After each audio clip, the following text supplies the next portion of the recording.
It's just easier. So yeah, we're gonna have a quick chat with Matt. Get to know him a bit more. Get to know the people who don't know him that well, who only have a chance to actually follow him, but not stay tuned into his streams. So yeah, we'll get straight into it. Matt, how are we doing? Okay, I can hear you now. I was panicking.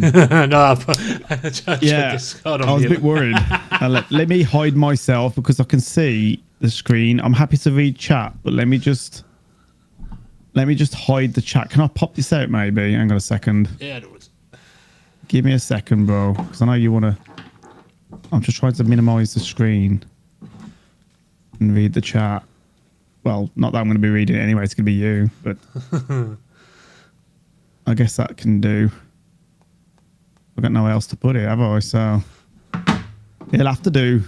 I'm sure you could. Okay, there's a way of popping out on Twitch anyway. I won't look at it. How does that sound? I won't look at it. How's it going? I'm okay, thank you. Yourself? Yeah, not too bad. Not too bad.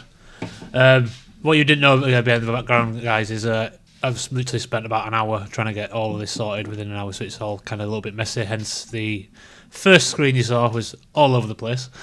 But yeah, it was an hour's job. I didn't have much time to get everything sorted because yesterday was a bit of a. I was planning on doing it yesterday, but it didn't happen yesterday because I was a bit busy in the house. And anyway, we're here now.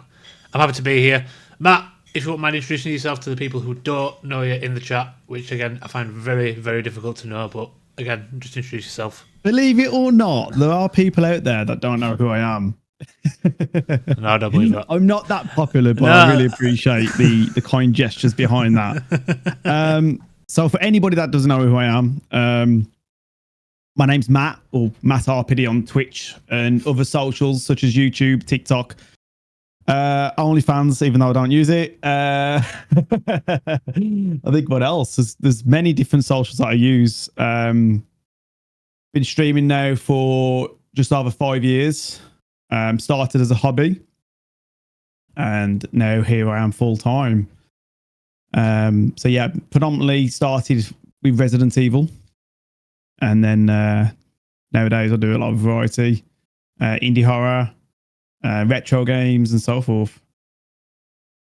Which I have to say, the amount of variety that he has on his streams is incredible. He can go from playing. I think at one point he was actually playing the Barbie game, and then he actually moved on to a horror session, which was pretty damn epic. But that just shows how much of a large community he actually has. You know, his community actually wanted him to. I think someone redeem that with the points for the Barbie game. Or is it a spin the wheel? Honestly, I think it may have been a subathon. Ah, right. Okay. Fair enough. Hang on. Do you want to stop a second? I'm just picking up that people have got ads. I don't know if you want to stop every time when the ads happen, just so people to listen in live. Sorry, I know it's your show. But... No, that's absolutely... If people have got ads, you know what to do. Just subscribe.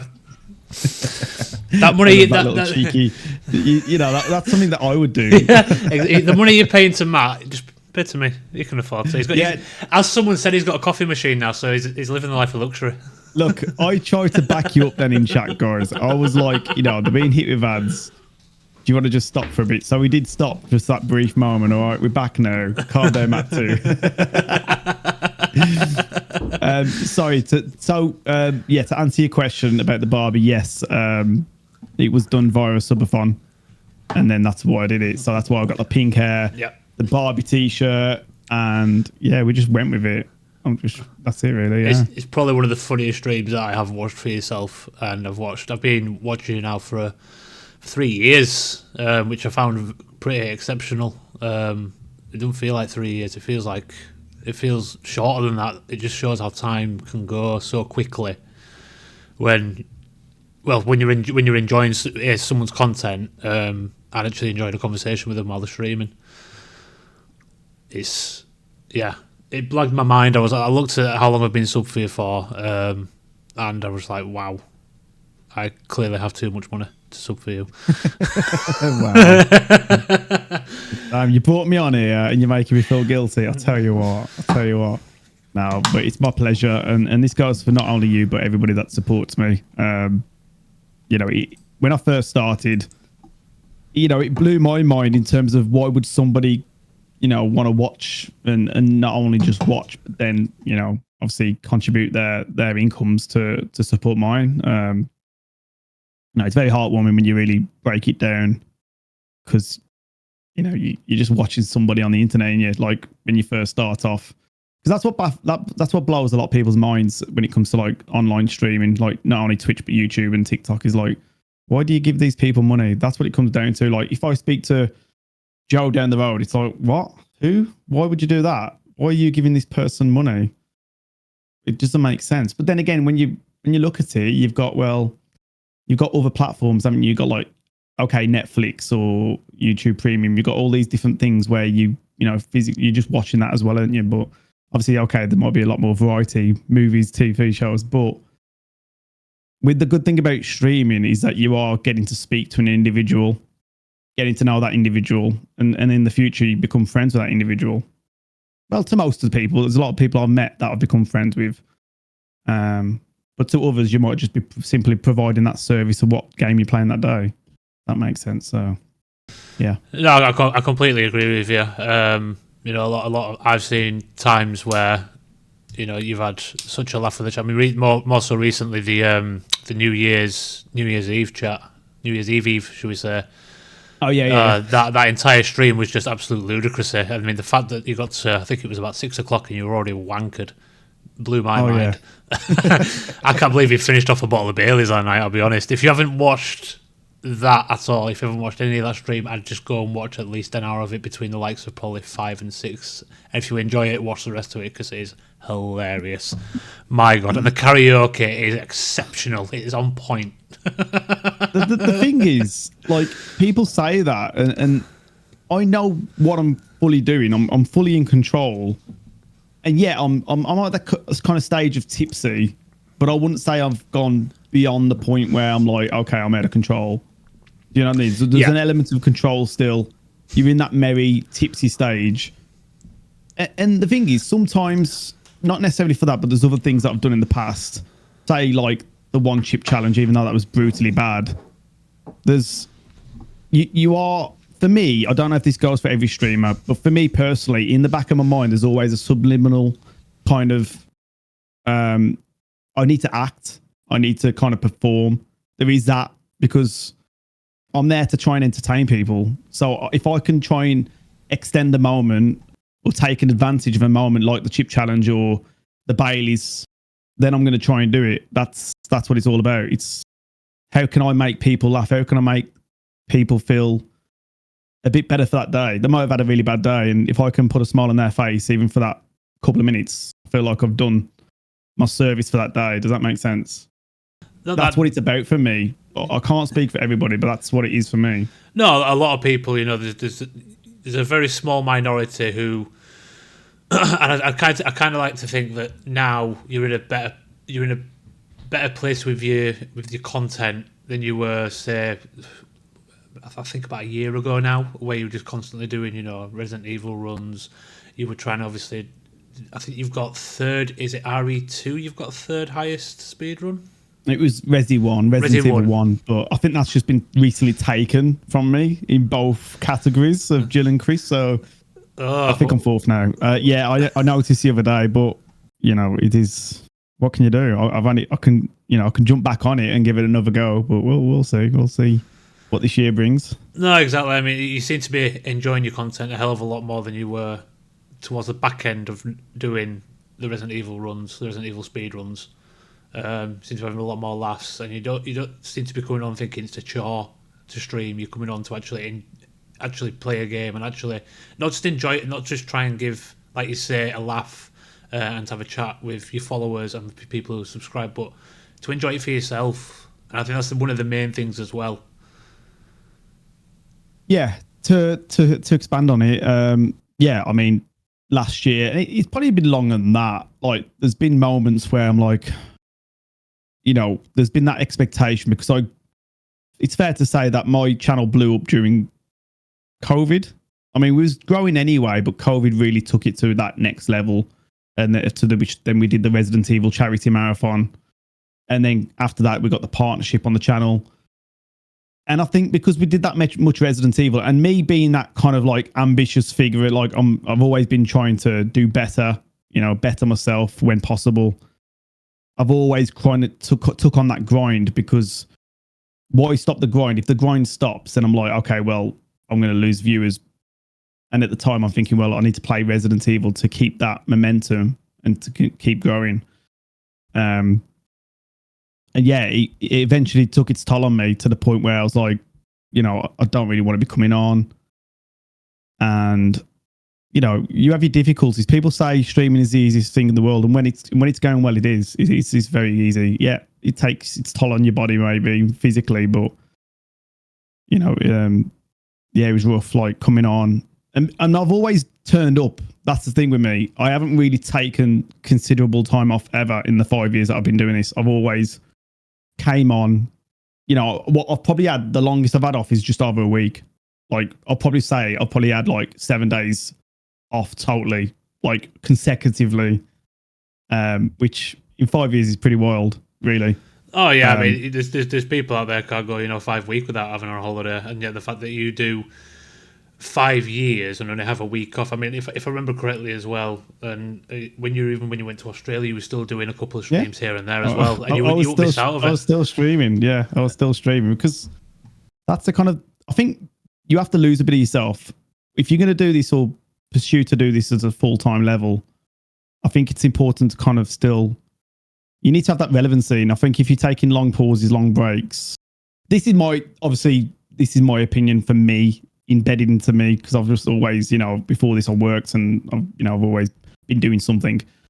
And yeah, I feel like it's probably not a good thing, or not a good attribute to have.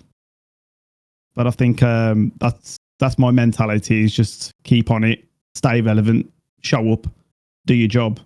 You're there for people. People need you. But then again, I know I'm my own individual and person, but no, yeah. There's a lot of people like that in any industry. You're the. I like to say you are the lucky few who have managed to actually succeed in a platform where it is so, especially nowadays. Like you said, during COVID, everything just blew up. Everyone started streaming. Everyone started doing this, started doing that. TikTok started to blow up and everything. And the fact that you're becoming so successful with the likes of Twitch and YouTube and TikTok now as well. Let's not forget about TikTok.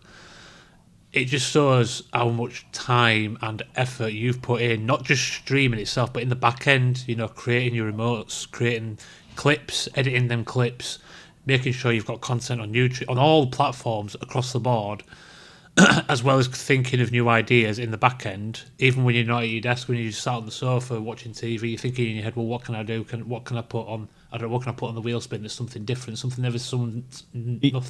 no one's ever seen before. The thing is, as a full-time streamer, it's a lifestyle. It ain't just you turn up and go. You never switch off. Like, I don't know if that's just a self-employed thing, because this is like the first thing I've done that's been self-employed. Obviously, I've always worked for somebody or something, so it's always like everything's taken control. You pay it, you get your monthly pay slip. Your taxes are sorted, your insurances, your pensions, everything's coming out. And obviously we've been self-employed. I bet the people self-employed here, I just don't think you switch off. Even if, like, maybe it's not just streaming, maybe it's like if you work in the construction or whatever else, or painting, decorating, or if you have your own business, I don't think you ever switch off. But yeah, for me, sorry, what was the question? Sorry, I'm just looking at chat. I'm getting distracted. I don't know. I haven't read it, but there's a lot going on there. There's so much going on there. I'm trying to keep up with it. Yeah, sorry. So, let me just hide it a bit. Sorry, I haven't read it, but I just feel like I should. And this is the thing now. I've got a habit. Yeah, of course you are. Yeah, of course you do. For me, I'm like, because it's not my chat. It's kind of like, I'll leave that to you, kind of just for now, until I ask any questions. Then I'll jump on whatever question. But so going back to what was your question again that you asked? Sorry, just doubling down on that. We've gone down such a rabbit hole into regards of what how far, because there wasn't, believe it or not, Chad, there was a kind of going back. Sorry, I remember now. It's going back to when do you're not just turning up to do 7-8 hour stream. Yeah, exactly. So Yeah, you're right. In the morning, I'm turning everything else, anything on. The Discord as well, as much as it's a community hub and a place to talk to your friends, which it is to me. You know, you're jumping on the Discord, so straight away you're on it. You're talking to Discord. You're dealing with any issue. It's not, you know, it's all plain sailing. You're getting issues at times. You know, banning, unbanning people. You know, you're having this. You might have some little drama issues between people, and you got to try and step away or get involved in that. You know, obviously I'm responding to emails, any sponsored opportunities. So my emails are up in the morning. Key mailer, games coming in, codes, whatever I can get hold of, really. Anything that I can get to either give away or take advantage of and redeem for myself, games wise. And yeah, any sponsored deals and stuff like that. And yeah, obviously you're getting your social set up for the day. You're making sure OBS is fully running, everything's ready to go there. Any new apps, new installs that need to be done, games installs. So I've kind of, I would guarantee that I'm normally ready, like on my PC, ready to go probably an hour before my stream. Predominantly the time. So if I'm not at my PC like 9:30, if I start at 10:30, you know, I feel like I'm rushing. Then I'm like, okay, I need to hurry up now, and I don't like that feeling where I'm like faffing about last minute, because I'm very, like, most streamers probably not like, but for me, I'm like, I need to be regimented with my time. I don't like just to turn up late, because to me, I'm like, this ain't. If I turn up late, I feel like this ain't gonna be a good stream. I don't know what it is. That's just the way I am with it all. It's just one of them things. Yeah. I think what it kind of sounds like, it sounds like, not saying it is, I'm not trying to kind of brand mark you with anything like that, but it's a little bit like you've got some form of OCD and a set schedule as to how you need it to be run on a daily basis, and you feel like it's going to be, well, a good stream and a good day, and then everything's kind of in working order. If you're out by a minute or 2 minutes, it can mess your entire day up. Yeah, it really can. Absolutely. And this goes along with like tech issues or things going wrong. It really, like, I mean, I'm better now. I'm a lot better now. If I've got tech issues, you know, I breathe, I take a step back, and then I'll put something else on. And, you know, I always have a backup now when it comes to content. So if one goes wrong, I've got something else to fall on. Now, in the past, I may not have had that, but now I've got different things to fall back on, and I'll just smile, laugh it off, and just push forward with the stream ahead. No, I've got, yeah, definitely. Kate has asked, do you think that you need to create that balance working to switch off?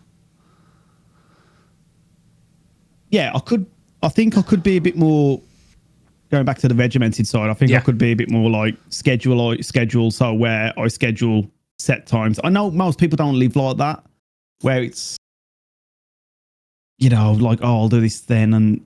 But I feel like if I can live my life a bit more like to the T, then I'll be better with time management, time saving, where I could do that on this time, this on that time, and manage it better. Because I think there's still a lot I can do to improve on that. You're preaching to the choir. I mean, I have a set schedule, you know, every morning. You know, I'll wake up in the morning, I'll get dressed, I'll come down, I'll chuck the kettle on, I'll put either toast or crumpets in the toaster, I'll sit down, watch some TV, and then exactly every day, and this is kind of, it's more, I'm diagnosed autistic on the very slight spectrum, and that's where this comes from. I set off from my house every morning at 18 minutes past 6 to make sure I get the bus. And then when I get to work, I have a set routine as to how I do my work. And then work is work. I can't control work. I can't put a setting schedule in for work. And then when I come home, I have another setting schedule as to what I'm going to do that day. I've got a fucking whiteboard in front of me as to what I'm going to do every single day. And if it changes, it has to go on the board. I have to make sure that week is something different. And that's my autism side of things. And again, I'm not branding you with that, but there's more people than you may think who have that setting schedule. There's a lot more people. I've spoken to a couple of people who I've explained, not into fine detail like I have to yourself, but the kind of the whole setting schedule. I have to do this at certain points and this at certain points. So yeah, I'm exactly the same. And it does make you feel that little bit more comforting. It feels a bit more comforting when people can say they're in the same boat as you. Maybe not to the same extreme as you are, but you're in the same schedule. But I completely get where you're coming from. Completely get where you're coming from. I think it's one of them where you touch on where it's, you know, your life becomes a bit more routine the older you get, I find. Yeah. And you try and keep up with the comforts as much as possible. And I think a lot of people get stuck in their own set ways, and they don't like too much significant change, even though some change can be in a positive light, like getting into new exercises or new fitness regimes and whatever else, which sometimes takes a bit of bravery. But overall, I think majority of people, in chat, I'm sure, same for me, is, you like to stay in that little comfort bubble or comfort blanket as such. No, of course. Losella, I'm going to ask him this, but you may get some backlash off him. How long does it take Abby to dust your shelves behind you? Never. She doesn't do it. This room, no. To be honest, she doesn't touch this room. It might look a bit messy. It is a bit messy. I am. Sometimes I do feel like I'm a messy guy. Like some of these shelves here, like there's just crap everywhere. Like it can be looked. This display behind me could look a lot better.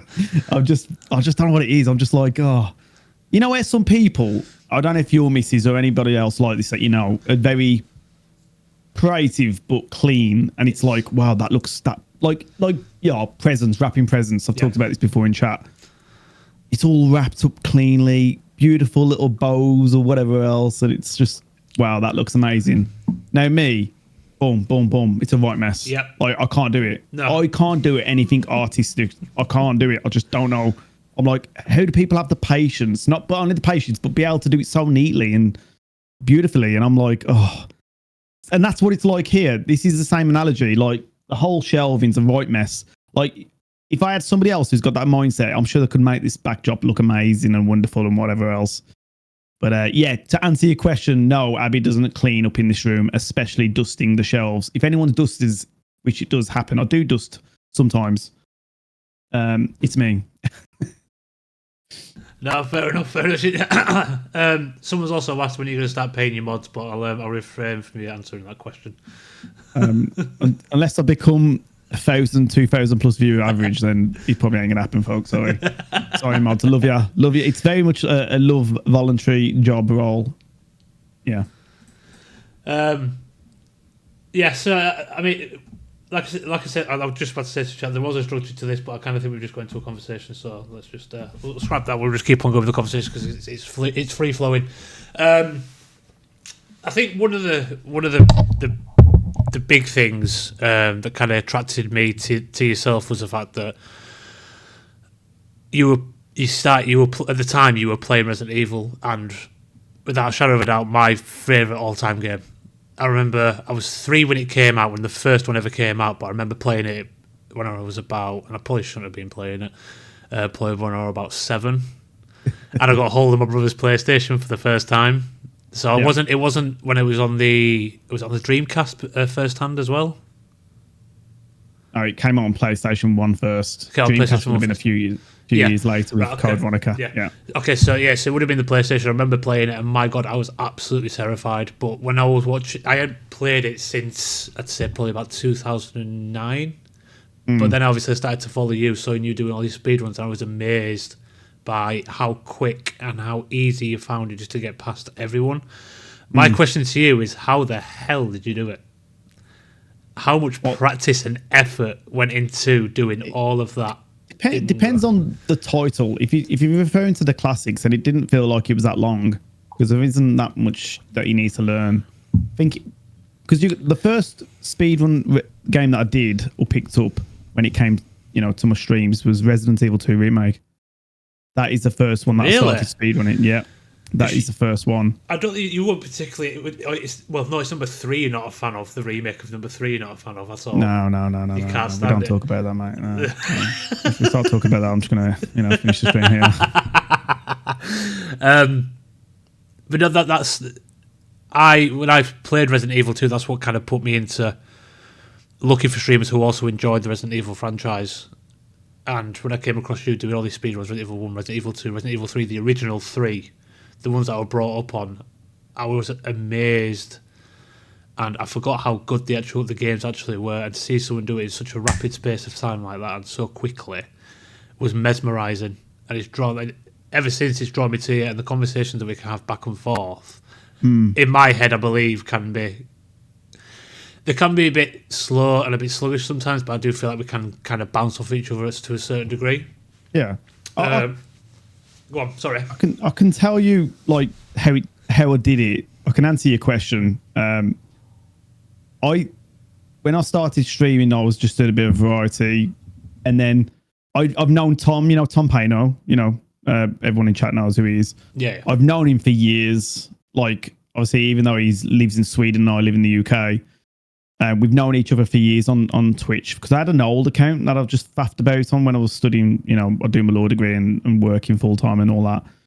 And so I known him from that previous account. And obviously then he knew me from my new account. We always stayed in touch through Facebook and all of that malarkey. So he was the one who started like doing the Resident Evil 2 remake runs, speed runs, because we used to play Resi sometimes back in the day.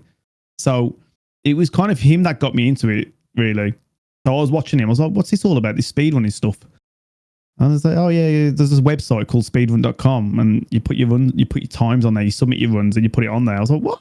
So I was like, oh, and I am pretty competitive. I think it's fair to say. Oh, yeah. I was like, oh, really? Okay. So we started I started learning it through watching the better runners on the leaderboard, say top 3 or top 5. And so I'll just watch their VOD. And then I'll try and regurgitate what they did and then go from there. But I remember it took me weeks and weeks to get below the hour on Clay Redfield on PlayStation 4. And I was like, God, it took me ages. And when I did it, I celebrated. I was like, I love this. This is class. Yeah. And I really got into the speedruns then. And that's all I did. I streamed Resi 2 Remake for ages. Yeah. I'd probably go as far as months consistently. Yeah. Nearly every day as well. There was no time off. I finish work, I get home, and I boom, straight on 5 o'clock streaming for like 4 hours. Resi 2 Remake every day. And then I got better and better, and then I got top 3 in the world at one point. I was like, and that I remember at the time, and what people don't know about this is that when you play on the PlayStation 4 base console, not the Pro version, there's different strats to the Pro version. So like there's certain fights where you have to do a lot more to beat it because of the frame rate. Yeah. Especially that because the frames are attached to the knife slashes, so it's like you have to do a lot more knives and slashes and so forth. So yeah, me and Tom went over strats. We practiced. We competed against each other, and then it just took off from there. Really, that's how it really took off. So to answer your question, going back to it, how did I do it? Is very much just copy what everyone else is doing. Yeah. At the higher leaderboards, and you just copy them, and to the point you get better, and then you learn your own strats along the way. Do you remember your first ever time you put on there? I would probably put in like 1 hour plus. I would have just submitted anything just to get myself on there, and then once I understood it a bit more, I was like, okay, well, this is fun. Let's keep it going. Let's try something else. And yeah, I got bored in the end. I think I was just like, oh, I'm just doing Resi 2 Remake. I'm gonna branch out a bit. I was a bit nervous to do that because I was getting a lot of people in my channel. So I eventually did other Resis, and you dropped a few, but then more people came back and whatnot, and just did that. But like we've kind of already touched on before, you took the plunge when you were, your viewership was quite high, and as a at the time a part-time streamer, to be a viewers that high, it does kind of push you. Well, if I come off of this, is this going to drop? Are the viewership going to drop? And sometimes it can work in your favour. And again, you've been in that situation where you've been able to keep. I think most of the people that do follow you for your content, but they follow you for your personality, and your personality is just it's all over the place. It's great. You can fit everyone's different kind of what's the word I'm looking for? People can get along with you so easily because it's just an easy conversation with yourself. A really easy conversation with yourself. Someone could be having, like you say, a really shit day at work or something like that, and straight away, instantly, you've perked them up because you've died on Tomb Raider or on Resident Evil or something like that. The amount of TikToks I've watched just to see what's happened on that day. I mean, there's one that comes to mind where I think you say, I'm a great gamer, and you're on Tomb Raider and you jumped off and died within the next 10 seconds. I think I remember that one. Yeah, so I was howling. I was a great gamer or something. Then that's it. I remember now. It was on the weekend. It was Tomb Raider Underworld, and I did a roll and I went straight into the water. Yeah. Yeah, that was an experience. Yeah. But no, it just shows how committed you are to bringing a new, different kind of audience, and try and exceed your own expectations as well. Because going into it right at the beginning, did you ever think you were going to become as big as you are now? No. I said this story a few times on stream in the past. Some of you guys might not know. So it's a funny one. It was like a sign. It was like I was meant to do something different. I had a sign. I feel like I had a sign anyway. So once I graduated with my law degree, I started to do my masters, my postgrad in the LPC legal practice course. And that is the route to, become a solicitor basically and take on a training contract. And so I was doing that. And then I was having to travel to Birmingham to the University of Law. And, I had my fancy car, then my Range Rover, because I was working full time at my old job. And, I felt like I had everything going for me. And then I was just having like bad luck after bad luck, like really bad luck. I remember one day coming to the car park in Birmingham, and my windows was potted in and everything. And I was like, I'm just getting like really bad vibes. And I was having to write memorandums and in my training. And I was like, I've got to the point where I did this law degree probably for the wrong reasons, just for like maybe like more. How can I put it better than showing off? Just like, oh, look at me. Like I've proved something to my doubters plus to my family who kind of never gone down that educational route. So for me, it was like, so look, on reflection of that, I feel like it was a waste of time. But saying that, I could fall back on it even now if something goes badly come Twitch or anything else. I feel like if I need to get a job, it may benefit me then. But in terms of like student debt and all of that, I feel like, was it worth it? I think I did it for the wrong reason. I think I watched too many movies, if I'm honest, and I was like too inspired from that. And once I commit to something, then I feel like I have to stick with it. Like that's the way I am in nature. I'm like, well, I've started this degree now, I've got to stick with it. And to be honest, for most parts of the degree, it was fine. But come the LPC, I just completely ran out of interest. And I was like, so yeah, going back to it, I got home after my windows was done in my car, driving down with fucking windows blazing in the winter. Was it winter? I don't know when it was. And I said to Abby, I'm going to pursue a hobby. And I knew of Twitch anyway, because my brother, like some of you know, Vita Moore's my brother. He was full-time years ago. He was the first person in the house to pick up Twitch. He was big at one intervals, doing Destiny, the original Destiny game. He was doing raids for everybody. So yeah, he was.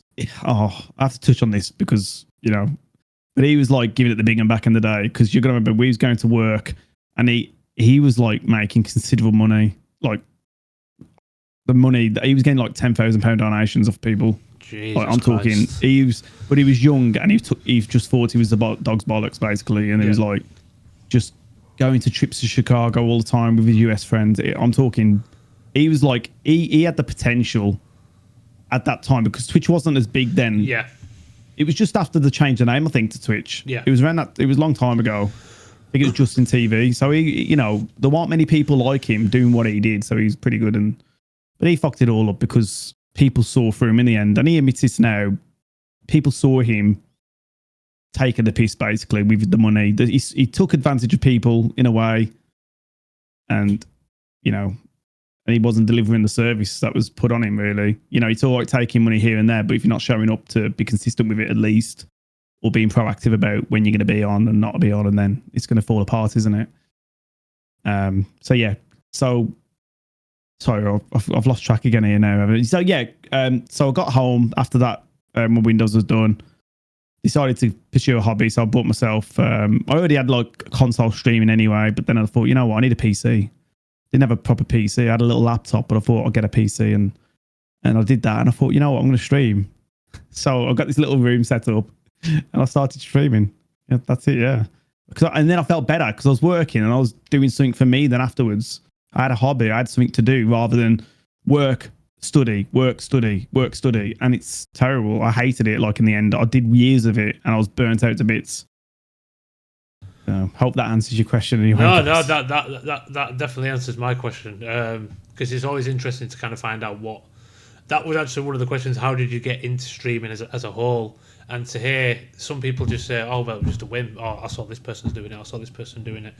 You've gone down the fact that, in your eyes, you saw a sign into going down to a route down into streaming. I think to touch on, because I don't think I explained myself fully, is I did some streams prior to all that, or in between at times under a different name. Yeah. Very off cuff. I lived in it, like, that's another thing. So at one point, before we bought the house, I lived in a caravan for like just over a year. And me and Abby did in my auntie's like secluded back garden thing. So because we needed to save for a deposit, we lived in Harborne before that. She worked, so we lived in Harborne, so we moved. And then my auntie was like, you can use a caravan, you can, hook it up to electric and all that. And we did for like 13 months. And we saved up like 21 grand deposit to buy a house at the time, which was not a bad deposit. And during that, even then, I had the internet connected. I did some random crappy streams off my laptop. I think it was, I think I had like a MacBook then, actually. I had a MacBook at one point. And obviously, because I still knew Tom, we tried to do some things together, some games, but I ended up just doing crappy emulators, Sonic the Hedgehog stuff and all that. So I've always done streams prior to, doing my my law degree and all that. But when I bought the PC, I thought, you know what, there's an opportunity here. Not thinking at the time I'm going to be something on Twitch, but I thought to myself when buying the PC, because I needed one anyway, that this could be the first time where I've got some stability. I've got my house at this point where I can set up a stream and try and be fairly consistent and try and, make some friends. That's what it was originally. Because I remember like when I first made the account under MattRPD, I remember when Abby's family came over from Australia for a couple of weeks, and I was doing some research then. So even though I started, just like potching about, in my mind, I thought I can do something here. Subliminally, like I thought I've got something I can do here. So it wasn't just like turning up and thinking, there was something behind it. I did some research about it. I thought, okay, let's see what I can deliver here. And then I did. So I started streaming and gone from there. And then the rest is history. End of 2019, yeah. Yeah, it's crazy. And like you say, you did start to blow up during the COVID times, and the amount of... I think that's what some of the newer streamers, and we'll touch on to that, touch on to some of the newer streamer side of things later on.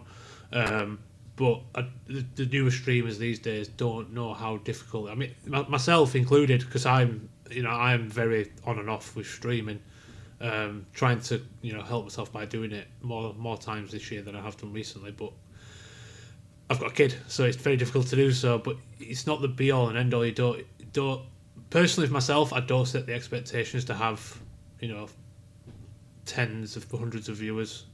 If I get someone just to come into chat, just have a conversation with, I'm more than happy to do that. I come in here to do it for myself. Whereas some of the people go into it and think, right, okay, I'm going to do this, I'm going to do that, I'm going to do this, but they don't put the time and the effort in, like you mentioned.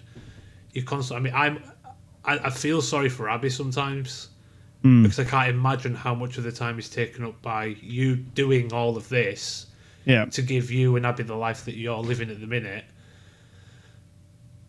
I mean, obviously, Abby supports you 100%. There's no doubt about that. Is there any times where you can avoid the topic, because I know sometimes feel a bit touchy, but does she feel left out sometimes, or has she not mentioned anything? I wouldn't say it's a left out thing. Abby's very supportive of what we do here. She's happy that it's working. She's gone through some tough times with me on the streaming side. Things that have occurred and stuff like that in the past and whatnot, which but sometimes if I'm staying on the PC 11 o'clock onwards trying to set up something, she'll be like, coming to bed now, like, come on, it's getting a bit late.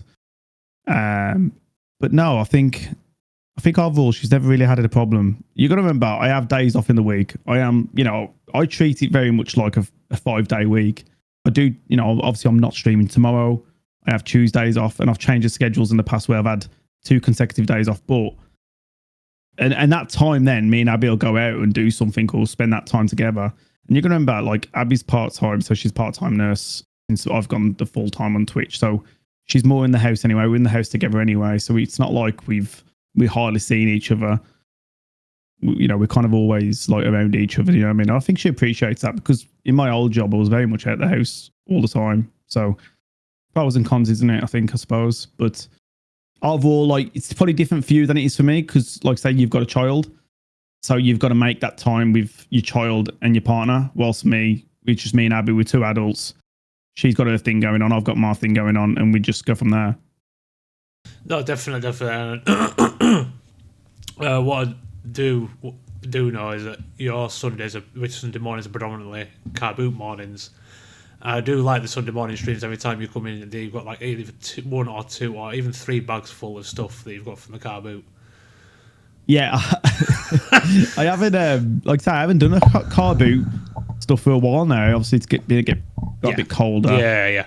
Will I come back with that this year? Possibly. I think I was struggling energy wise when I was doing those Sunday stream, because I was going to these car boots. I'll probably get in there like just about 6 in the morning, and then you'd potter in there up and down for like 2 hours, 3 hours, and then you're getting back. But I wasn't starting my stream till 12, and I feel like everything's so much better at the moment. It's because I thought, you know what, I'm going to start earlier, and now I'll start around 10:30 a.m., 10:45. I don't know what it is. Okay, it might take people a bit longer to get in. Obviously, you know, the US side, that side of the continent, everybody's waking up, but I just feel like I've got that kind of ability to last longer now, without chat diving into a different thing there in the minds, the dirty minds, what's listening here. But no, I feel like it's just better. I feel fresher because I'm waking up, but I'm getting on that early bit rather than because normally in the past I'm sitting around waiting until 12 o'clock. Just because I think more people would be there for 12 o'clock rather than, say, 10:30 or 10 o'clock. So now I'm like, well, start at 10:30. And by the time the games were all starting by 12 o'clock anyway, so everyone's happy, I suppose.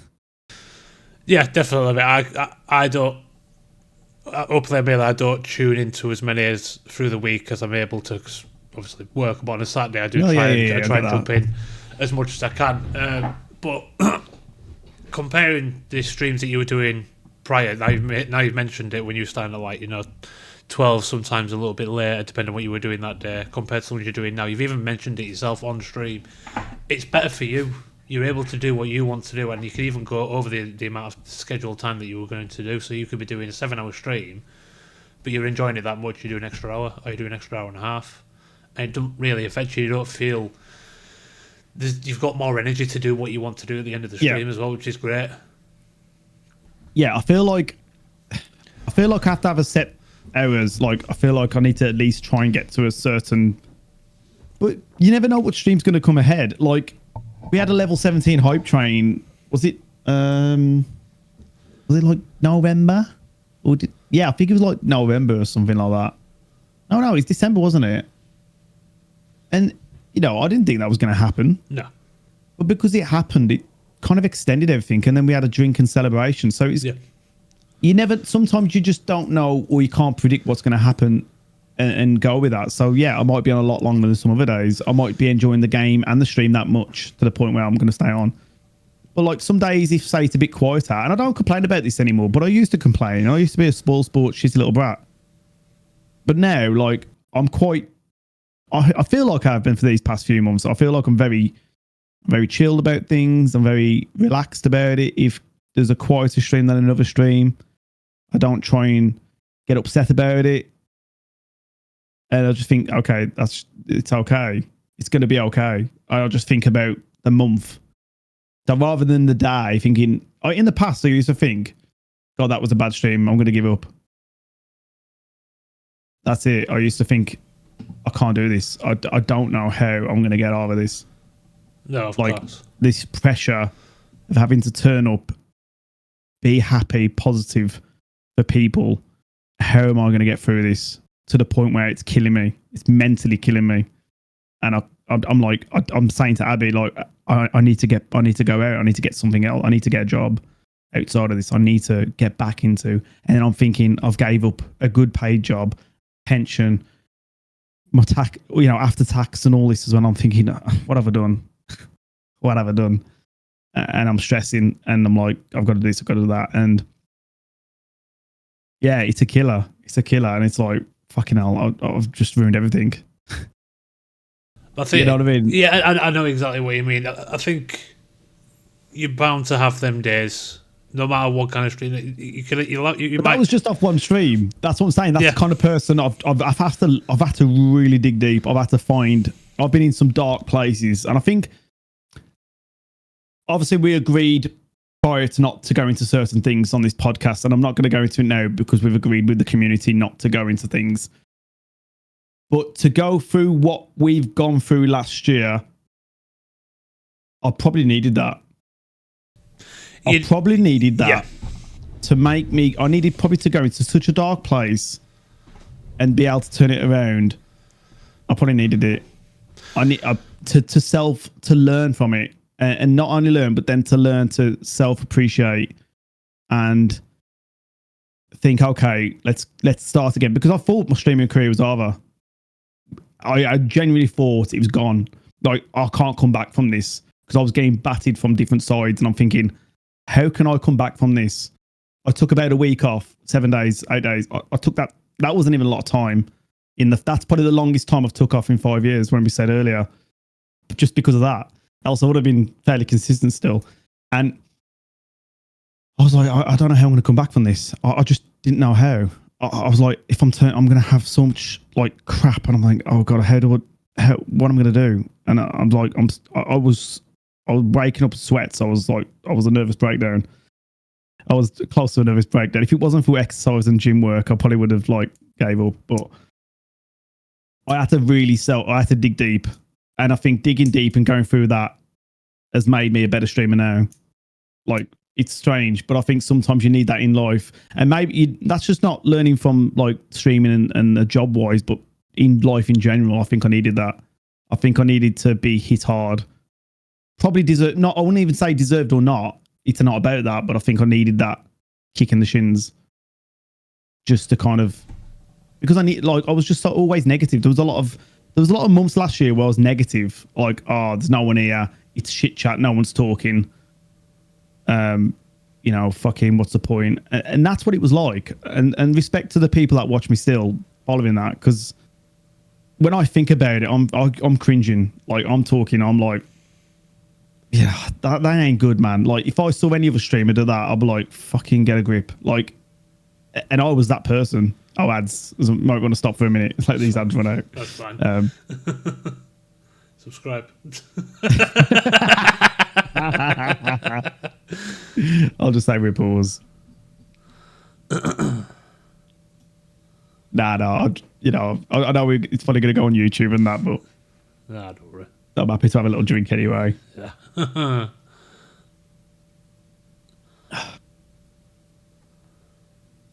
I was in the flow then. I was in the moments as well. Just let me know when the ads are done. I'll carry on.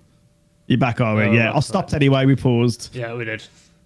So, yeah, going back to it. I stopped anyway. I stopped. Don't worry, I stopped.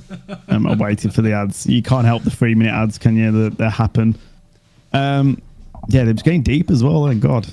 So yeah, I feel like I'm so much better because of that. That's what it comes down to overall. If that didn't happen, how would my streams be? I genuinely don't think they would be in any different and probably still in that negative state if all that distraction and drama that went down, without going into detail as we agreed. Yeah, of course. Yeah, I know exactly what you mean. Again, without going, I've been through something something similar to what happened last year. Yeah. And it turned my life around completely. I'm not going to go into detail at all with it. Yeah, that's fine. Very, very, very, very private that only a fair handful of people know. But as soon as that happened, a month later, I had my first job. Yeah. And then continued doing that. And I matured from being such a little shit to then becoming a little... No, I'm not saying I'm not a little shit now, because I am. I'm 31 years old. I'm still as immature as I come, but I know where to be that immature person. Back then, I couldn't be. I wouldn't know when to stop or where to stop. I just continue. So you're right. I think everyone does need to go through that kind of controversy, if you want to call it, quote unquote. Yeah, I think that's a fair point. Yeah, and it's healthy to do so. At the time, yeah, it may not be healthy. Then you may be looking at it thinking, "Well, this shouldn't have happened. What's going to happen now? What are the repercussions of what's going to happen?" But like you say, you look back on it this time round, it's worked out for the better for you and your community, especially. I think I'm very lucky to have the community that I've got, because I like to think that people who've got common sense and can look both ways and break something down and look at it, because I think if the situation at hand, if it was something that was so bad, I wouldn't have my community behind me, would I? So, do you know what I mean? Like, if it was significantly bad and harmful, why would people still come and support me? So, I think it's just fair that if people can look both sides, you can tell the people who have got intelligence and not, really. Yeah. And you can tell the sheep from the non-sheep. Yeah. You know, it's not difficult, is it? It's not difficult to find the other answer. Okay, well, if someone, it's like that whole, because it's on the internet and someone said something, oh, I've got to believe that person because that person said it. Do you know what I mean? Like, yeah. Why believe something only because one person said it?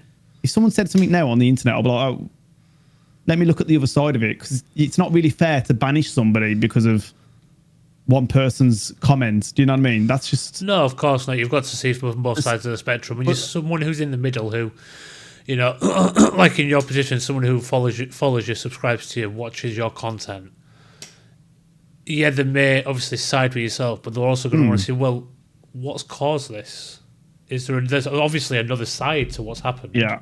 We need to see that side. We have to see that side. And as you said, it's happened, it's done with, it's finished with, and now you're a bigger and better person for what has actually happened. I think so. I think, as Peralta said, he says sometimes you need that kick up the arse, even if it's the biggest kick up the arse that sends you as low as you think you can go. You learn and you grow. That's absolutely the perfect analogy for it. Yeah, I think, like I said, I needed it. It happened. And if it didn't happen and it didn't exist, I don't think I would have met some of these people in here right now. Like, you know, new people. I met loads of new people since all that went down, and you know, I could have been doing something different. The content may have been still me bossing Resident Evil. I say bossing, but I can be very, very. I could have been in the negative state. You guys know what I'm talking about, guys. I have been through negativity on the streams. You know, you've seen it where I've come on some days, I'm like, I don't want to be here. And now I don't feel like that's happening. And I even said to myself, like, I won't turn up if I feel like it's going to be a bad day. And to be honest, I've said that, but I've still turned up because they haven't really been like that anymore. I've only said that as a defensive mechanism, so I don't turn up and upset people because of my negativity. So I'd rather not turn up and put on a bad show. Do you know what I mean? So, sorry, I know the guys are watching stuff in the chat. Yeah, they are. And yeah. Just Emmy saying that you never played Resident Evil. They were a front. But yeah, we've got a little bit deeper, a lot deeper than I thought. It was a bit deep, but I didn't want to, out of respect, we agreed prior to this to not go into the detail of what we just touched on. Yeah. But I think, you know, everybody here kind of knows what we're talking about in a way. And, you know, that's old news. We agree 2025 is something that we don't dwell on. We move forward now, and that's what we're doing. So, yeah. So, speaking of moving forward, obviously, you know, you've got your eyes set on this year. You've got your eyes on what you want to do this year. My question is, where do you see yourself in 5 years? 5 years? God. Oh, yeah. Retired, I think.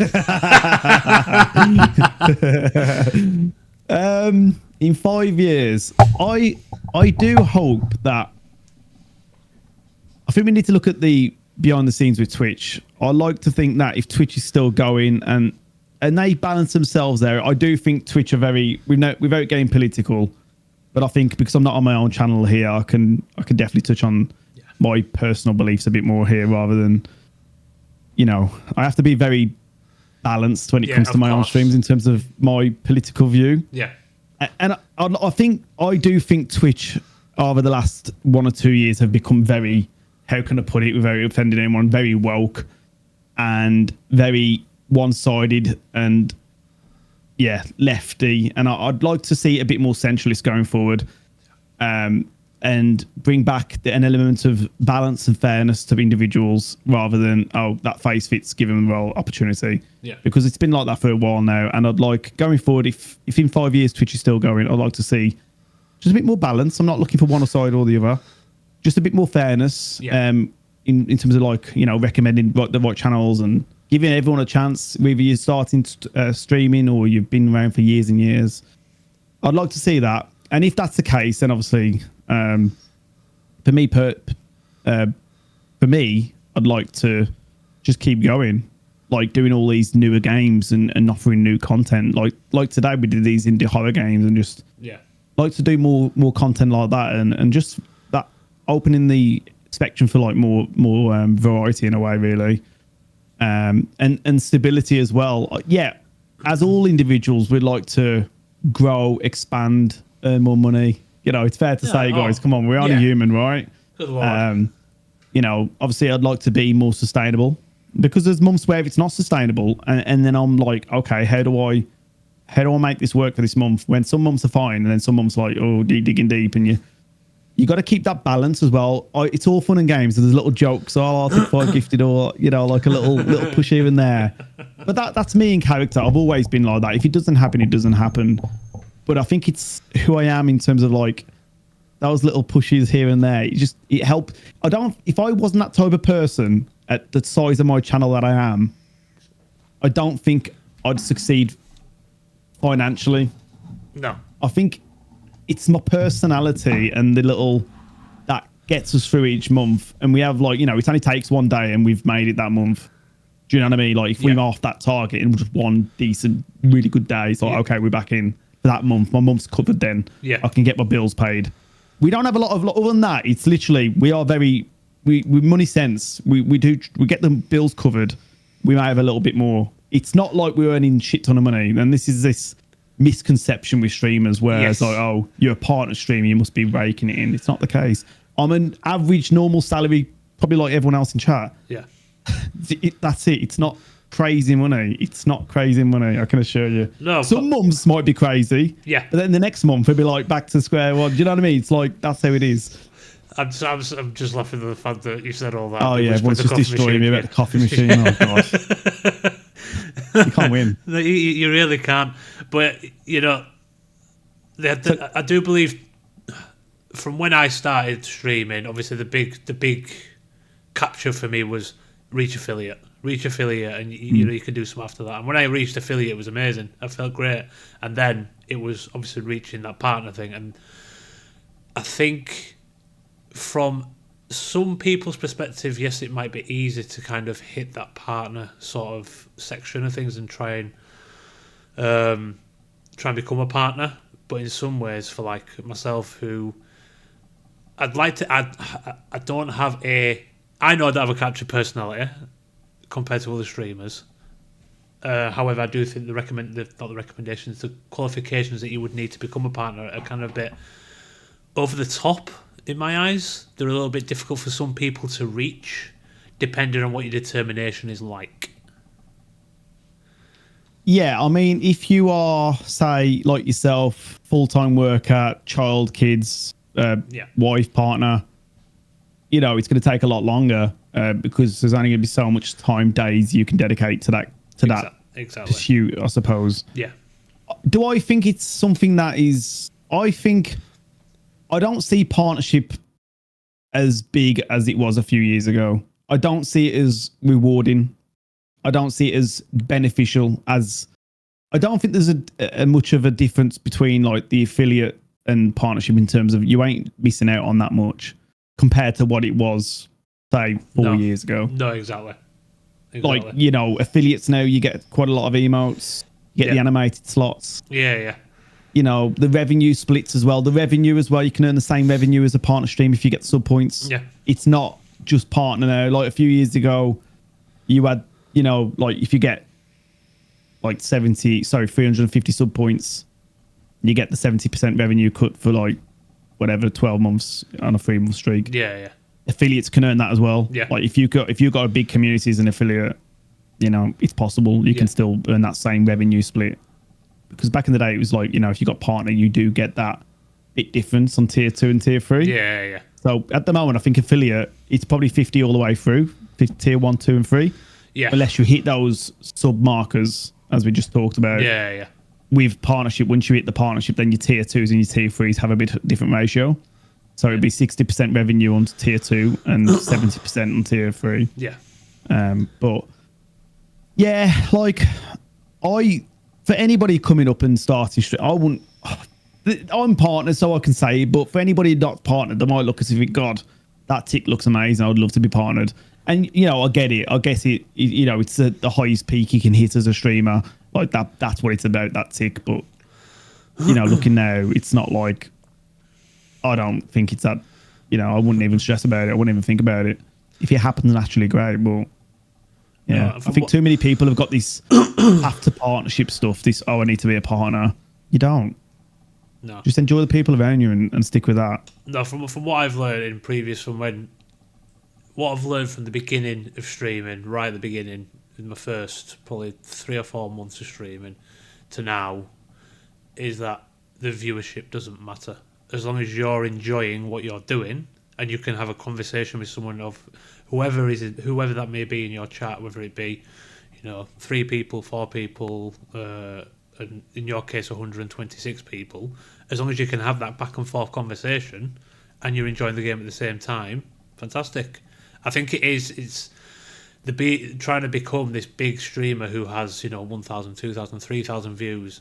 It must be tiring because you're going to have to put that extra effort in to think about what kind of content you can do, as well as trying to keep up with so many people trying to talk to you. Yeah, they might not be making sense, and maybe they might be. I think it's going to be one. I think it's going to be a agree to disagree, because I do believe that you get to that level, you're not really individually speaking to everybody in that chat unless it's just a slow chat for that amount of people. So for me, when I look at 2,000 to 3,000 people viewers, I don't stress about that. If that was me, I'll be like, okay, well, I'll entertain people on this fucking game. Yeah. And I know I would as well. Like, I will create every moment, every action. If there's a jump scare, people will know and people will laugh. Yeah. And that's what it's about. So when you say it's like it must be harder, I don't see that. Yeah. But that's fine. I see that as like, well, I haven't got to stress about the fact that I'm not going to have anybody in my chat. I know people are going to be there. Yeah. Do you know what I mean? No, I completely get it. I mean, I find it difficult to keep up with 6 conversations at once. And going back to it, sorry. And going back to the fact as well, if you've got that many people in your channel, like financially sustaining, yourself and your lifestyle and whatever else, you're set. You made it. Yeah. You've made the pinnacle of streaming. You've financially set. You're probably earning an absolute ton. Yeah. And you know what? For entertaining people, and that's great. And I commend that if you get to that level. Fair play, respect. And yeah, there's a different. I get there's just a different pressure. Obviously, probably it's a different pressure, isn't it? I suppose. Yeah, a lot of people find the pressure of becoming that big streamer, becoming this be all and end all of everything, becoming the next Tim the Tapman, becoming the next Castro, becoming the next Sidemen or something like that. And I think other people like yourself have that mentality: is I don't want to be any of them. I want to be me. I want to do my own thing. I want to be my own person, and I want to entertain people for being who I am, and not for being someone who's completely fake. Like, there's not. If someone offered me the opportunity to have more people in my chat and grow, of course I would take it. I mean, who wouldn't? Yeah. Like, there's that opportunity to get to a level which you can only dream of. Like, but what can you like? I can't do or be something that I'm not. Like, I'm not saying I could get to that level, but it probably would take a different side of me to get it if I was going to get it. Yeah. And I think now looking at it, it would probably be unattainable unless something significantly pops off on like a TikTok short or a YouTube short to the point where everyone's like, oh, I've got to go and see this guy. Yeah, of course. Like a viral situation, like attacked her woman or whatever. Do you know what I mean? Like, Yeah. that's the only way I'm going to get to that level in terms of growth, unless, you know, my content just keeps, you know, popping off. Like, you know, just keep doing what I'm doing regular, consistently, keep doing different things, and maybe it'll just continue to grow. Who knows? Because that, you know, over the last few years, I want to say growth has been a thing for me. It hasn't. If anything, you know, obviously I've had more followers. I'm getting followers on YouTube and TikTok, but in terms of my Twitch, it's very much just stable, I think. Anyway, I mean, I haven't looked at my stats for like a while now, but I don't think it's never recovered since the COVID. But I guess looking at it, why would it? You know, I had 200 averages every day on COVID stage. Yeah. You know, I'm nowhere near that now, but I think I'm so happy and relieved that I can probably play almost anything. Yeah. And I'll get my core amount of people tuning in, my regulars. Yeah. And it's great because it's not just for me. They'll all tune in and talk to each other as well. So it's, you know, even if they're not interested in the game, there's people that's shown me over the weeks and months that they'll be there regardless. Like, and they probably won't even watch the game. They'll just watch chat and just watch me react to something daft or talk shit. Yeah. Yeah, exactly. But yeah, I think quite a few people have made that quite, you know, clear when the subject has been brought up. You know, people can just jump into the chat and say, "Well, why are you playing this game?" and why are people tuning in to watch this game? It's like, it's not the fact they're tuning in to watch the game; it's the fact that they're tuning in for the person. They're tuning in for what could potentially happen. You know, he could get run over by a train or something like that in the game itself. He could have a jump scare that no one expected. Anything could happen, and that's what the main point for me as a streamer is, being there to have a laugh and enjoy it and enjoy the community. I just think for me personally, it's got to the point now where I've put so many hours into the streaming over the last 5 years where I'm like, I can't keep doing the same thing on repetitive. Just, you know, it's all right, like say, you know, you're doing the Resident Evil marathon, which I did a lot of. Yeah. But when chat dries, I've got nothing then. Yeah, of course. I've got absolutely nothing to go off when I'm just doing the same thing. And I'm like, God, next one. Oh, Resi 2 now, folks. Resi 3 now, Resi 4. Yeah. I've got nothing else to offer. If the people in chat ain't chatting or we haven't got a topic to talk about, you know, it's hard then. At least with the variety or the other things that I'm trying out. Some games work, some games don't. But me trying it gives me something to look at, you know, work towards. Like I'm playing this game for the first time. I'm seeing something new for me, a first experience. So even if chat's quiet that day, at least I've got something. And that's a bit selfish for me, maybe. But at the end of the day, at least I'm going to be there and I'm going to be relatively happier than probably doing a Resi marathon for the 10,000th time. Yeah, exactly. I mean, the Resi marathons were good. I did enjoy them. But this entire, to see a variety streamer like yourself pop off like you have done, it's credit to yourself and credit to the community as well for sticking by you through the change.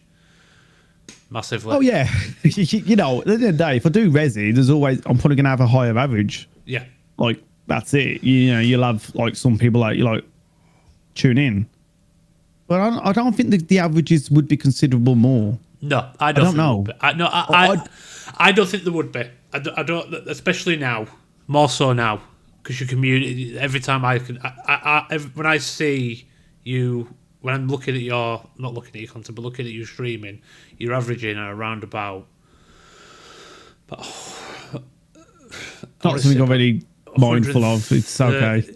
I want to say about 130 per time. Sometimes it can be higher, sometimes it can be lower. Yeah, but that just depends on the people. That's absolutely fine. Oh, 100%. Like for me, if you asked me a year ago, I've probably been a bit like miffed about that. I know it's staff because that's still a lot of people. Like, yeah. But I've got to see that as that's 130 in a game that probably no one else is streaming and no one gives a fuck about. Do you know what I mean? Like that's the way you got to see it. Like, it's, you know, some days are going to be like less than that, but it doesn't have to be a bad thing anymore. At the end of the day, people ain't going to always be there. Some people might not be there because they haven't got access to a PC that day or not. It's not always about not going to be there because of the content. No. But this is what I'm glad to be over, because this was a really hard. This was mentally draining. The side of streaming is the hardest when you get yourself bogged down in viewership analytics. Yeah, it is a painful and it is a bad mindset to get involved in. Keep away from it is what I would say to any other streamer. Don't get bogged down with it, because when it starts changing your positivity to negativity because of it, and you're on stream and you're looking at it and you're like, oh my God, I hate my life. You know, people are going to see that, and then it's only going to make your streams worse. So keep away from it. Leave it alone. When you're on, just add the game in front of you. That's it. And then, you know, whatever activity feed you need for your subs and bits and follows and chat. But in terms of that, keep away from it. I would not advise any streamer to have or focus on, oh, my analytics. Keep away from it. No, I stopped looking at my analytics for a fair while now, because I just don't see the point. I don't see the point trying to get bogged down into, well, why was it low at this point? Why was it low? Why was it higher at this point? What's the point in doing that? I think it's different for you than it is for me, because I think it's fair to say your streams are. This might sound negative, but they are inconsistent in comparison to mine. 100%. Because 100%. So it's like, you know, you're gonna have that until like, you know, you got that bit more consistency in terms of when people know you're going to be on, then maybe that'll change. But you know, that's like for any channel as well. That would be anybody, you know, if you're on and off but no one knows, you're going to get days like that, and you never know. You can't figure it out. There's literally that many things in place that could be the reason. Like, there could be different streamers on, could be different content hosted, there could be many different things going on in the world. You just can't. That's the thing. Like, I've been saying to people in the past, is like, I can't worry about it because it's out of my control, and that's the way you've got to see it. And everybody else, it's, you can't do anything about it.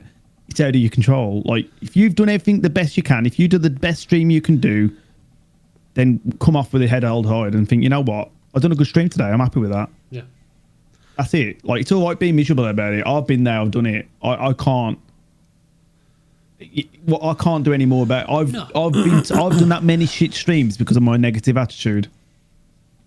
So many bad streams, and I look back and I think about it. I don't talk about it individual streams per se, but there's moments in my mind that come back to it, thinking, God. And it's crazy. I used to go for a wee, and like, I used to get my phone up and have a look at like averages and all that. Like, what the fuck? Who does that? Yeah. You can't get stuck down in that rut. Then I'm coming back on, like, and then I'll have a face on me, but I have a face on me anyway. Because if it goes quiet for a couple of minutes, I'm like, you know, that's not on, man. It's not healthy. No, of course it's not. It's not healthy. And then you're worrying about that. You're worrying about each month's survival. And you think, God, what's the point? And that's what I was saying earlier. Like, gosh, I need something else. You have one bad stream and that's it. Yeah. And because you're looking at all that, you're looking at things that's just completely out of your control. Unless, you know what I mean? Like, that's it. Exactly, and I think that kind of covers it, because I was going to ask you what would be your advice for new and upcoming streamers, but I think for people who obviously have been in the chat and people who do watch this on, you know, I've got loads of advice for new streamers. Don't worry, it's not going to be downstream. Ideally, yeah, we need less streamers so I can start popping off. No. I think. No, I'm kidding there, guys. There's a lot of people that are new to streaming that I know of in my community and on the team. There's people around me that stream, friends that I've met over the years on Twitch. My advice would be, obviously, that first topic that we touched on is, you know, get rid of the analytics and get rid of the mindset of like, I'm going to pop off. I'm going to be something. No, it may happen. It's a very small may, and it's a very large, you know, it ain't. If you've got that mentality starting, it's going to be a bad mentality to keep. It's like, I've had people come in my channel and it's like, oh, I'm going to start streaming and I can't wait to earn loads of money and stuff like that. And it's like, it's not going to go down well if you're going to come into thinking straight away you're thinking about money. Yeah. It takes time and it takes years to really hope, you know, and I still hope some months I'm going to be okay. Yeah. I still got that where some months I'm like, okay, well, I need to do more here. I'm not, I'm not really bringing it in. But it's hard because you can't. People are generously supporting the channel anyway with their time, and then you've got to hope that they might sub or upgrade their sub or prime sub or drop bits or drop subs, drop the donation. It's like, so that's even me as a, well, so I won't say partnership, but even me for someone that's like really grinded for 5 years, because I have. Oh, I've consistently been around. It's not like I've already been on. I've been around. So I'm just looking at chat as well. Yeah, exactly, Moz. Everyone. I think everyone's dropped some advice, and it's just this time. I'll touch on that in a bit, actually. But sorry, going back to the question about streamers starting off, I would definitely, get away from the analytics. Don't think you're going to be something. Just turn up because you want to be there and you want to play whatever game you want to play. Don't start stressing, focusing on particular games because that's another thing. Don't stream a game because you think people are going to come and tune in. Yes. Stream the game that you want to play, and what will be, will be. Don't do that. Promise me you don't do that, whoever's watching this video when it goes on YouTube. Because that's bad. I used to do that with the Resi stuff. Like, I'll play it not for me. I'm playing it for them. And I say them as the people in the chat, but it doesn't get, you have to do for you as well. There has to be an element of you. Even if it's 50-50, it's better than 100% to the chat. Yeah. Give yourself something to play for you as well. And then, whatever happens. He's repeating all the advice we gave him. No, I'm not. Also, I would say, when it comes to starting to stream or new streamers, get the fundamentals and basics right. Some people try and start streaming, they have all this crap all over the screen. Like, and I'm not, there's no individuals I'm talking about. It's just like, get it clean. Yeah, clean Get a clean stream. Just clean little base, even if it's not the best camera, best mic, just get the stream looking clean. And then, focus on, making your mic sound good. Focus on trying to get the camera the best that you can get out of it for the camera that you've got. There's perfect filters, the LUTs out there. Many features. Watch YouTube videos as well. Watch YouTube guides. It's easy to get the fundamentals right, but people don't be asked or can't be asked to do it, and then they moan about, oh, no one watches me. Yeah. You ain't gonna really want to watch a stream if it's not the camera's shit or the mic's terrible. Get the basics right. It's easy to do, but people think it's too hard. And then the moan like, oh, I can't be a big streamer. You can be a big streamer if you do everything right. You can. And you know what? And if you're starting as well, if you want to try and grow as well, get your socials up going. I don't always, get the Instagram, get the Facebook, get short form content is the way to go as well. Get your TikToks going with the YouTubes and the Instagram. Get all that stuff going out there. Try and get some planners. You can use like Meta Planner. That you can get these going out at set times. Yeah. I mean, I'm pretty inconsistent with it, but I guess I'm already there. But I'm on about for people starting now. Get on that. Get some good clips. Get people clipping or clipping yourself. You can clip them yourself when you're streaming, and get doing that as well. But yeah, if you get the fundamentals right, I'm sure you can do well if you want to grow. And also, if you do want to grow, stop playing Call of Duty with there's fucking 50,000 million people playing it. Get on Dino Crisis when no one's streaming it right now. Dino Crisis. It's just an example. Man. It's an example. Like, there's directories out there that not many people are on, but it's probably got like 80,000 followers on it. Yeah. Like, there's 80,000 followers following that directory. If someone pops up on that as a streamer, it's gonna pop up in the recommendations. Yeah. But like, it's fair. Like, I'm not. By the way, if you like Call of Duty, I like Call of Duty. Like, but it's like anything, isn't it? If you play these heavy games as a brand new streamer, you ain't going to get found, because the reality is on Twitch, you have to scroll all the way down. I'm talking scroll, and they might find you at the bottom. And let's be honest, no fucking person who wants to watch Twitch Call of Duty ain't going all the way to that bottom, son. You know what I mean? Just, yeah. So get on these little niche of directories, I would, if I was starting. That's what I would do if I was starting off. Yeah. Definitely. I'm giving you advice based on in my head I'm starting a game. So if I was beginning from day one, I would jump on Cooler World and I'll get the stream looking clean, and I might get a couple of followers, and that couple of followers ain't coming from COD. No, it's or not. Fortnite. Do you know what I mean? Like, or anything like that big game.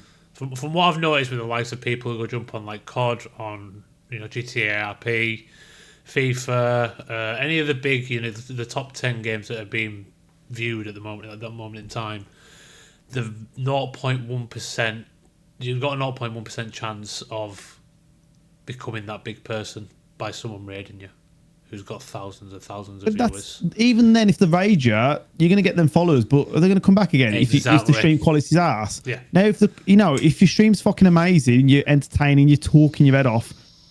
And by the way, not every streamer has to talk their head off for people to come back. I'm just giving you but if you want to get that initial first impression, you want to fucking blast it, and you want them to come back.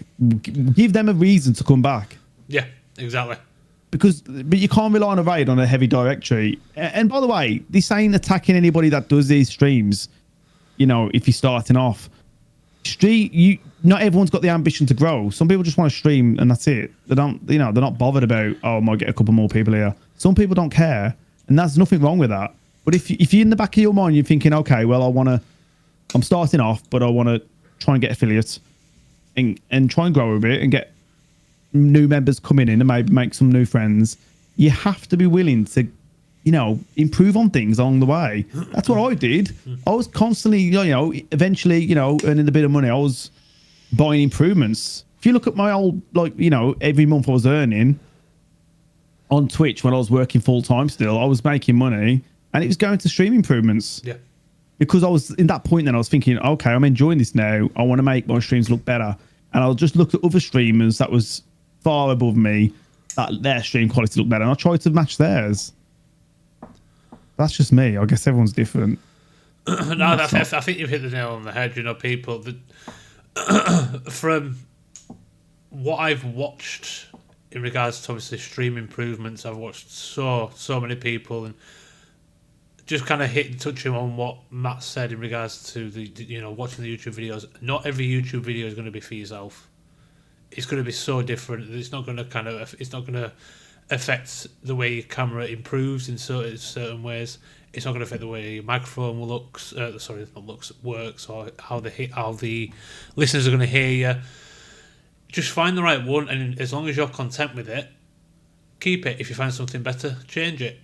It's all about trial and error, and it's going to take a lot of time, and it's going to take a lot of sacrificing if you do want to make yourself that big boy streamer. And by the way, when you're streaming and you're not happy with a particular stream day, don't get upset as well. I did, and I bought a brand new lens, which has cost me 350 quid. I went, no, seriously, I was a bit miffed one day. I don't know what it was. This is before my new mindset. This is going back before things. I started being content with myself. I actually used my vouchers. I didn't actually use my cash. I had 350 quid worth of vouchers from CEX for cashing in, games and consoles and whatnot. I thought, you know what, I want to get this lens. So I bought this fucking lens. And I got this lens, this really good one actually, 350 quid. I went to CEX in Sutton Coldfield. I drove there. I think it's a Sunday as well. And I was like, you know what, I've had enough of this. I just drove there and I got it. And I'll come back home and I'll put it in. I was like, yes, that's the one. I'm very happy with this. It looks good since it looks good. So yeah, don't jump on purchasing as well because you think you can just make a change on your stream that's going to revolutionize everything and have tons of people tuning in. That's my other advice. But I think I've nailed most there. I think I've got the basics right with the advice to new streamers. But yeah, the overall is you've got to be happy with a smile, be positive, and yeah, just do what you want to do. And if people tune in, great. If they don't worry about it. And then when you become, I know it sounds bad. It's easy said than done, but that's the way. You can't do anything else, can you? But the end product is, as you can see, look at Matt now. He's not raking it in, but he's comfortable enough. Some months, he said he's not quite as comfortable as he wants to be, but he pays the bills. He makes things done. If he's got some money left over, then great. I mean, look at him. He's able to bring in 130 on average every time. That's just a massive guess. And he's got a Ninja coffee machine, so what can be said? He's able to indulge himself into one of them. Lucky sod. Mm-hmm. Okay, we'll wrap this up because obviously it is the time's ticking away. There's just Just a couple more questions I want to ask. Do we have any charity events lined up for yourself this year? Anything at all? Part of, I know we've got obviously what's it called now? Biorand. That's a charity event that you're currently taking part in, which goes live again on Saturday. It's been live today. So the Saturday thing is the draw for the next round, which I'm currently in. So I'm in round 2. So I will be drawn on Saturday along with everybody else that's got that far. Will be also like a redemption bracket as well. So that the organisation there, the team there is raising money for Mind UK, which is a foundation for mental health. Yeah, I've done some raising before for them. Yeah, because I used to do a lot before I went really full time on Twitch. So we used to do a lot of fundraisers. The Resident Evil Marathon, which raised $10,000 for the Mental Health Foundation. Fantastic. We've done a ton, but like the RE marathon was pretty intense, and this sounds bad, but I have to have an element of I can't commit too much time or too much streams and too much focus and emphasis on charity like I used to. And I get so many emails from charity, can you do this, can you do that? I have to think about me as well. I know that sounds selfish, but I don't mind participating when I can in events for charity, but I can't commit to what I used to commit to. Yeah. Because at the end of the day, if people are smashing donations over there, I ain't gonna really get much of the pie, am I? I know it sounds awful, but I'm just being real. I'm just being real. That's that really. I'm not trying to be, at the end of the day, I'm all for the charity. We raised a ton for the charity the other day when we did our first round. I think we did like £600 in the community on day one, like on our stream segment. I'm all for it. It's great. And, if I have to lose a bit out, whatever, it's, it is what it is. It's great. It goes to a great charity. But I can't have it all about the charity every day. I switched all that off until my next race. You know what I mean? The command's still there, but in terms of showcasing all of it, I've had to minimize it. Yeah. So yeah, going back to the question, I'm participating in that. I don't know what else I'm planning to do this year. I don't think I want to do anything that is like the Resident Evil Marathon, the big charity or stuff that we used to do. Yeah.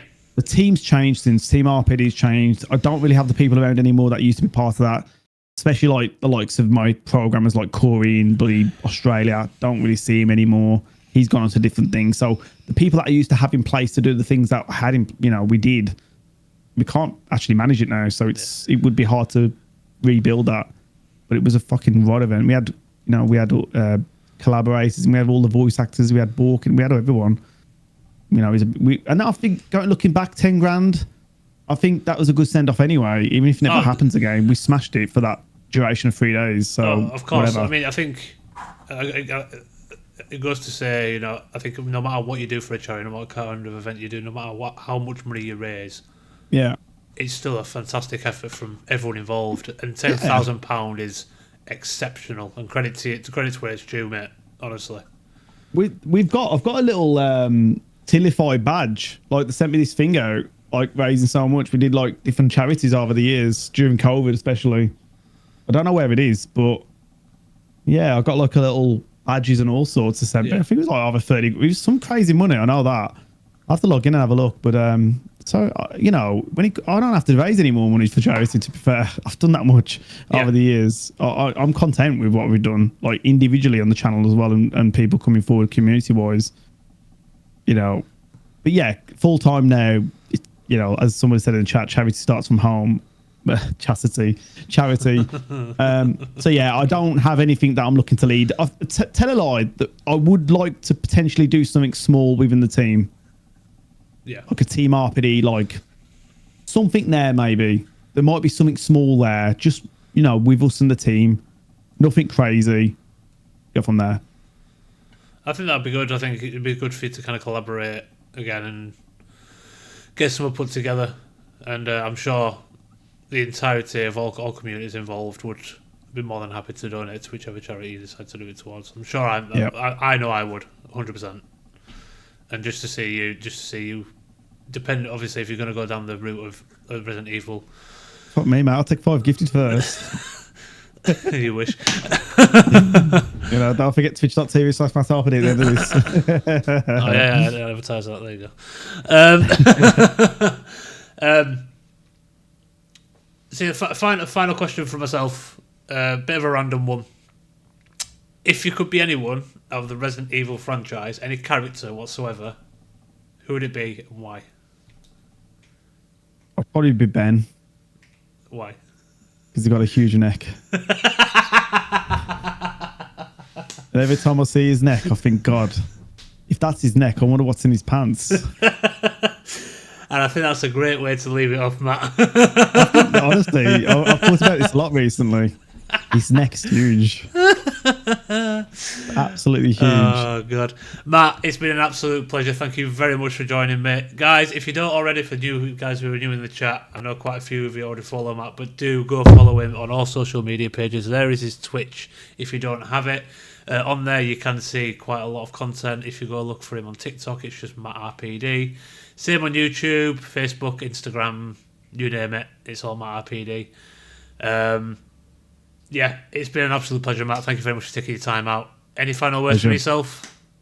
Thank you very much for having me on, I suppose. And also thank you for everyone tuning in.